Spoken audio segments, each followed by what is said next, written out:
Story शुरू होती है जब मैं घर से गुस्से में बड़बड़ाते हुए निकल आया था और बस स्टैंड की तरफ आगे बढ़ने लगा। मैं मन ही मन बड़बड़ा रहा था। पता नहीं कितने पैसे छुपा के रखे हैं, लेकिन मेरे लिए एक बाइक नहीं ले सकते। अब मैं यहाँ से चला जाऊँगा और तब तक वापस नहीं आऊँगा जब तक मैं खुद के पैसों से बाइक नहीं खरीद लेता। इतना सोच ही रहा था, तभी मेरे पैर में मुझे कुछ चुभने का एहसास हुआ। नीचे देखा तो समझ आया कि जल्दीबाजी में मैं पापा के जूते पहन आया हूँ। उन जूतों में कील उभरी हुई थी जो मेरे पैर में बार बार घाव किए जा रही थी, लेकिन उस समय गुस्सा अधिक था तो मैं बड़बड़ाते हुए आगे बढ़ गया। एकाएक मुझे याद आया कि मैं पापा का पर्स भी साथ ले आया हूँ। मेरे खुरापाती दिमाग में एक ख्याल आया, क्यों ना आज पापा का पर्स चेक किया जाए, जिसे आज तक उन्होंने किसी को हाथ नहीं लगाने दिया था। पता नहीं कौन सा खजाना छिपा है इस पर्स में जो किसी को हाथ नहीं लगाने देते थे। जब मैंने पापा का वह पुराना पर्स खोलकर देखा तो उसमें पैसे तो नहीं मिले, लेकिन पैसों की जगह पर एक डायरी रखी हुई थी। तब मैंने सोचा, ओहो, तो यहाँ खजाना छिपा रखा है। मैं समझ रहा था कि यहाँ पापा ने लिखा होगा कि किससे कितने पैसे लेने हैं और किसको कितने पैसे दिए हैं, लेकिन मैं गलत था। जब मैंने उस छोटी सी डायरी का पहला पन्ना खोलकर देखा तो वहाँ पर जो लिखा था वे थोड़ा सीरियस कर देने वाला था। डायरी में जो लिखा था उसे पढ़ने के बाद मेरे चेहरे पर जो एक्सप्रेशन थे वे गायब हो चुके थे, क्योंकि डायरी में वैसा कुछ नहीं था जैसा मैं सोच रहा था। वहाँ पर उन पैसों का हिसाब लिखा हुआ था जो अलग अलग कामों के लिए अलग अलग लोगों से उधार लिए गए थे। उस लिस्ट में कंप्यूटर के नाम पर भी पैसे लिए गए थे। कुछ यूं लिखा था, 50,000 बेटे के कंप्यूटर के लिए। ये वही कंप्यूटर था जिसे मैं आज तक यूज कर रहा हूँ, लेकिन मुझे ये पता नहीं था उस कंप्यूटर को खरीदने के लिए पैसे कहाँ से आए थे। लेकिन आज पता चल गया। मुझे आज भी याद है जब मैंने पहली बार कैमरे के लिए जिद की थी, जो मेरे पापा ने मुझे 2 हफ्ते बाद मेरे बर्थडे पर लाकर दिया था, जिसे देखकर मैं बहुत खुश हुआ था।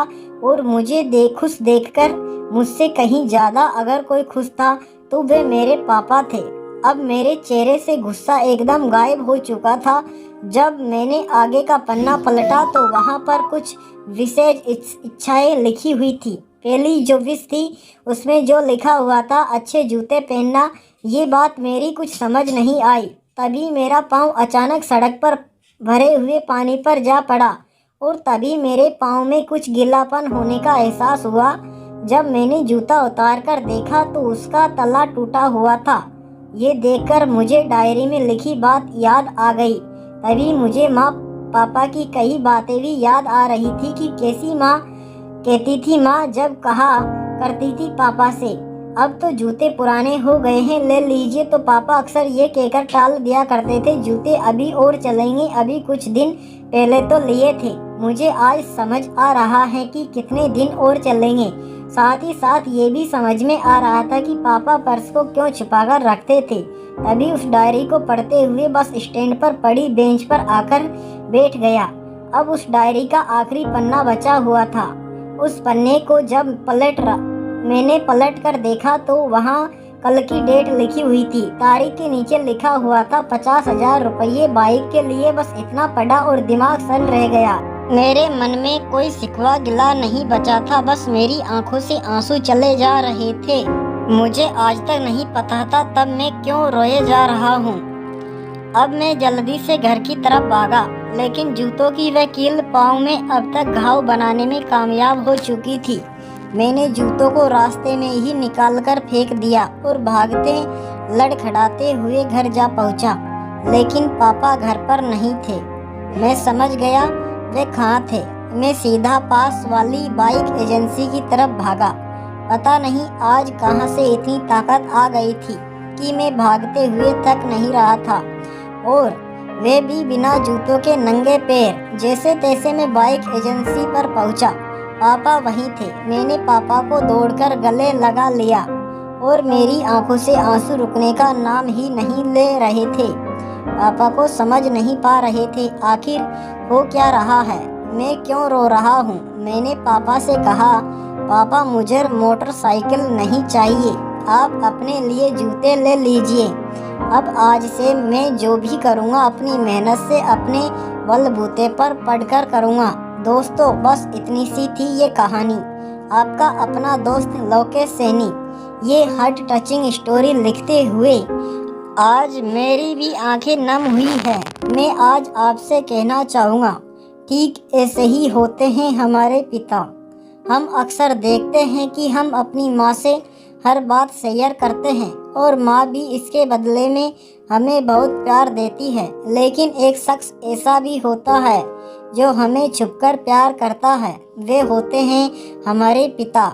ये परिवार में एकमात्र ऐसा व्यक्ति होता है जो अपने बच्चों से उन्हें बिना जताए छिपकर प्यार करता है, खुद की इच्छाओं को मारकर बच्चों के लिए सपने देखता है और उनकी खुशी में ही खुश हो जाता है।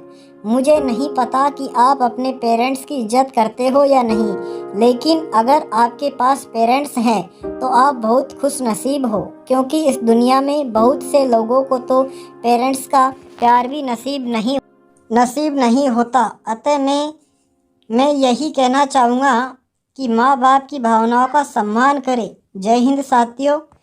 अच्छी लगी तो वीडियो को लाइक शेयर करें और हमारे चैनल आर्य वॉइस स्टोरी को सब्सक्राइब करें। धन्यवाद।